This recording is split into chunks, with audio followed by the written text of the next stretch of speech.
Western നാടൻ Malayalam simple റെസിപ്പിയിലേക്ക് വീണ്ടും സ്വാഗതം. എല്ലാവരും സുഖമായിട്ടിരിക്കുന്നെന്ന് കരുതുന്നു. ഇന്ന് നമുക്ക് 3 variety pickle, apple pickle, orange peel pickle, പിന്നെ നമ്മുടെ പഴയ അടമാങ്ങ പിക്കിള് എങ്ങനെ ഉണ്ടാക്കുന്നതെന്ന് നോക്കാം. ആപ്പിൾ പിക്കിളിന് വേണ്ട ഇൻഗ്രീഡിയൻസ് എന്താണെന്ന് നോക്കാം. 2 പച്ച ആപ്പിളാണ് ഞാൻ ചെറുതായിട്ട് എടുത്തിരിക്കുന്നത്. കൂടാതെ ഓയില്, മഞ്ഞൾപ്പൊടി, കാശ്മീരി മുളക് പൊടി, ഇഞ്ചി, കരിവേപ്പില, വെളുത്തുള്ളി, ഉപ്പ്, കടുക്. ഇവിടെ സൺഫ്ലവറിൻ്റെ ഓയിലാണ് ഞാൻ ഉപയോഗിക്കുന്നത്. വിനാഗിരി ഓപ്ഷണലാണ്. നമുക്ക് പാൻ ചൂടാക്കാം. ചൂടാക്കിയ എണ്ണ ചൂടായതിലേക്ക് നമുക്ക് കടുക് ഇട്ട് കൊടുക്കാം. കടുക് പൊട്ടിക്കഴിയുമ്പോൾ നമുക്ക് കരിവേപ്പിലയും ഇഞ്ചിയും വെളുത്തുള്ളിയും കൂടെ ഇട്ട് അതൊരു ഗോൾഡൻ ബ്രൗൺ ആകുന്ന വരെ ഒന്ന് ലൈറ്റായിട്ട് മൂപ്പിച്ചെടുക്കാം. അതിലേക്ക് ഈ മസാലകളെല്ലാം കൂടെ ചെറു തീയിൽ ഒന്ന് മൂപ്പിച്ചെടുക്കാം. തീ ഏറ്റവും കുറച്ച് വെക്കണം, അല്ലെങ്കിൽ മസാല കരിഞ്ഞു പോകും. പിന്നീട് ഇതിലേക്ക് നമ്മൾ അരിഞ്ഞു വെച്ചിരിക്കുന്ന ആപ്പിള് ഇട്ട് മിക്സ് ചെയ്യുകയാണ്. വളരെ ഈസി ആയിട്ട് ഉണ്ടാക്കാവുന്നതാണ്.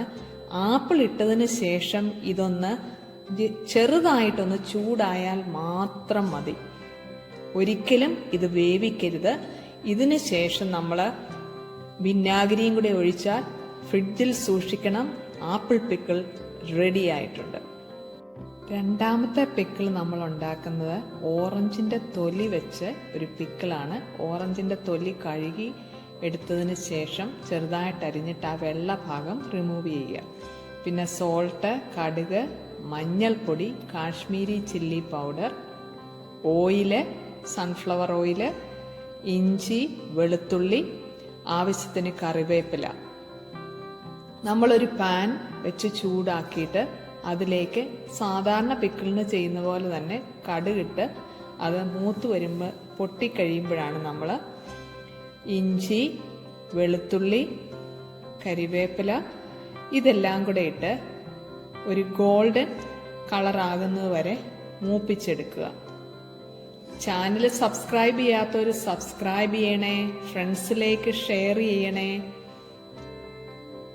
ഇത് മൂത്ത് വരുമ്പോഴത്തേക്ക് നമുക്ക് ഈ മസാലയെല്ലാം കൂടെ ഇട്ട് കൊടുത്തിട്ട് ചെറു തീയില് ആ പച്ചമണം മാറുന്നത് വരെ നമുക്കൊന്ന് മൂപ്പിച്ചെടുക്കാം. അപ്പം തീ ഏറ്റവും ലോ ആയിരിക്കണം. ഇതിലേക്ക് നമ്മൾ അരിഞ്ഞു വെച്ചിരിക്കുന്ന ഈ ഓറഞ്ചിന്റെ തൊലി ഇട്ട് കൊടുക്കുകയാണ്. ഫ്രൈഡ് റൈസിനൊക്കെ നല്ല ഒരു കൂട്ടാൻ പറ്റുന്ന ഒരു പിക്കിളാണിത്. കാരണം ഇതിന് ഒരു മധുരവും ഉണ്ട്, അതേസമയം ഒരു ചെറുതായിട്ടൊരു കയ്പും ഉണ്ട്. നാരങ്ങാട് അത്രയും ഇല്ല. ആ വെള്ള ഭാഗം പ്രത്യേകിച്ചും നമ്മൾ റിമൂവ് ചെയ്യണം. ഇനി ഇത് ഇളക്കി കഴിയുമ്പോൾ അതിലേക്ക് നമ്മൾ ഉപ്പിട്ടു. പിന്നെ നമ്മൾ അതിലേക്ക് ആവശ്യത്തിന് വെള്ളം ഒഴിച്ചിട്ട് ഇതെല്ലാം കൂടെ ഇളക്കിയിട്ട് വിനാഗിരി ഒഴിച്ചിട്ട് ഇത് വീണ്ടും നന്നായിട്ടൊന്ന് മിക്സ് ചെയ്യുകയാണ്. ഇപ്പൊ ഇത് നിങ്ങൾക്ക് വെള്ളം ഇച്ചിരി കൂടുതൽ പോലെ കാണും. ഇത് നമുക്ക് 5 മിനിറ്റ് ഒന്ന് അടച്ചു വെച്ച് വേവിക്കണം. അടുത്ത ഓപ്ഷൻ എന്നാന്ന് ചോദിച്ചാൽ ഇത് ചെറുതായിട്ടൊന്ന് സ്റ്റീം ചെയ്തിട്ട് ഇതിലേക്ക് ഇടുകയാണ്. പിന്നീട് അടച്ചു വെച്ച് വേവിക്കേണ്ട കാര്യമില്ല. ഒരു 5 മിനിറ്റ് അടച്ചു വെച്ച് വേവിച്ച് കഴിയുമ്പോൾ നമ്മുടെ പിക്കിള് റെഡി ആയിട്ടുണ്ട്. ഇച്ചിരി എക്സ്ട്രാ വെള്ളം ഉണ്ടെങ്കിൽ അത് കുഴപ്പമില്ല. അടുത്തത് നമുക്ക് അടമാങ്ങ പിക്കിളാണ്. അടമാങ്ങ അരിഞ്ഞു വെച്ചിരിക്കുന്ന വെളുത്തുള്ളി, ഇഞ്ചി, കറിവേപ്പില, മഞ്ഞൾപ്പൊടി, മുളക് പൊടി, പിക്കിൾ മസാല, ആവശ്യത്തിന് കടുക്, ഉലുവ, നല്ലെണ്ണ, കായം. ഇത് നമ്മുടെ ട്രഡീഷണൽ പിക്കിളാണ്. പിന്നെ വിനാഗിരി ആവശ്യത്തിന്. പാൻ ചൂടാക്കി നല്ലെണ്ണ ഒഴിച്ചു. സൺഫ്ലവർ ഓയിലിലും ഉണ്ടാക്കാം, പക്ഷെ ഇത് കൂടുതൽ ഇരിക്കണമെങ്കിൽ നല്ലെണ്ണ തന്നെ വേണം. കടുകിട്ടു. കടുക് പൊട്ടിക്കഴിയുമ്പോഴത്തേക്ക് അതിലേക്ക് നമുക്ക് ഉലുവായും കൂടെ ഇട്ട് കൊടുക്കാം. ഇത് ഉലുവായും കൂടെ പൊട്ടിക്കഴിഞ്ഞതിന് ശേഷം നമുക്ക് അരിഞ്ഞു വെച്ചിരിക്കുന്ന വെളുത്തുള്ളി, ഇഞ്ചി, കറിവേപ്പില, ഇത് മൂന്നും കൂടി ഇതിലേക്ക് ഇട്ട് കൊടുക്കാം. ഇത് നമുക്ക് വേറെ ഏത് പിക്കിളിനെ പോലെ തന്നെ ഇത് ഒരു ഗോൾഡൻ കളർ ആകണം.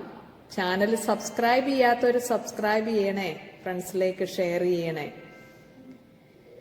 പിന്നെ മഞ്ഞൾപ്പൊടി, മുളക് പൊടി, അച്ചാർ പൊടി, ഇതെല്ലാം കൂടെ ഇട്ടിട്ട് ചെറിയ തീയിലിട്ട് മറ്റേത് അച്ചാറിനെ പോലെ തന്നെ മൂപ്പിച്ചെടുക്കുക. ആ പച്ചമണം മാറുന്നതാണ് ഇതിന്റെ പാകം. ഇപ്പം നമ്മൾ ഒത്തിരി അച്ചാറുണ്ടാക്കി, എൻ്റെ ചാനലിൽ നാരങ്ങ അച്ചാറ്, കംക്വട്ട് ഇതൊക്കെ ഉണ്ടാക്കിയതുണ്ട്. കായപ്പൊടിയും കൂടെ ഇട്ട് കൊടുക്കുക. ഇതൊന്ന് മൂത്ത് വരുമ്പോഴത്തേക്ക് ഇതിലേക്ക് നമ്മൾ ആ അടമാങ്ങ ഉണങ്ങിയതും കൂടി ഇതിലേക്ക് ഇട്ട് കൊടുത്തിട്ട് നന്നായിട്ടൊന്ന് മിക്സ് ചെയ്തൊന്ന് വഴറ്റിയെടുക്കണം. ഈ മസാലയെല്ലാം ഒരു 6-7 മിനിറ്റ് ഇത് ചെയ്യണം, എന്നാലേ ആ മസാല അതിലേക്ക് വരത്തുള്ളൂ. ഇത് ഉണങ്ങിയതാണ്. അപ്പൊ ഇതിലേക്ക് നമ്മൾ ആവശ്യത്തിന് വിനാഗിരിയും കൂടെ ഒഴിച്ചു കൊടുക്കുകയാണ്. പിന്നെ നമ്മൾ വെള്ളം കൂടെ ഒഴിച്ചു കൊടുക്കുകയാണ്. വെള്ളം ഒരു ഏകദേശം ഒരു 1/2 കപ്പോളം നമുക്ക് വെള്ളം ഒഴിക്കാം. അത് ഡിപ്പെൻസ് ഓൺ ഏത് ടൈപ്പ് മാങ്ങ ഉണങ്ങിയത് അതിനെ ആശ്രയിച്ചിരിക്കും. ഞാൻ ഇവിടെ 1/2 കപ്പ് ആണ് ഒഴിച്ചത്. എന്നിട്ട് ഇതൊന്ന് അടച്ചു വെച്ചൊന്ന് വേവിക്കുക. വേവിക്കുമ്പോഴത്തേക്ക് ഇതിപ്പം ഞാൻ രണ്ടാമത് കുറച്ചുകൂടെ വെള്ളം ഞാൻ ഒഴിച്ചു കൊടുത്തു. വേവിക്കുമ്പോഴത്തേക്ക് ഈ വെള്ളം ഇതിലേക്ക് അബ്സോർബ് ചെയ്യും. നമ്മളിത് ഫുൾ ഉണ്ടാക്കി കഴിയുമ്പോഴും ഇതിൽ കുറച്ച് വെള്ളം കാണും, അത് കുഴപ്പമില്ല. അത് ഒരു ദിവസം ഇരുന്ന് കഴിയുമ്പോഴത്തേക്ക് ഫുൾ അബ്സോർബ് ചെയ്യും.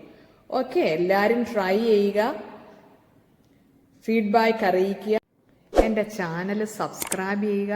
റെസിപ്പി ഇഷ്ടപ്പെട്ടാൽ ലൈക്ക് ചെയ്യുക, ഫ്രണ്ട്സിലേക്ക് ഷെയർ ചെയ്യുക, ബെൽ ഐക്കോൺ പ്രസ് ചെയ്യുക. Signing off Shaina.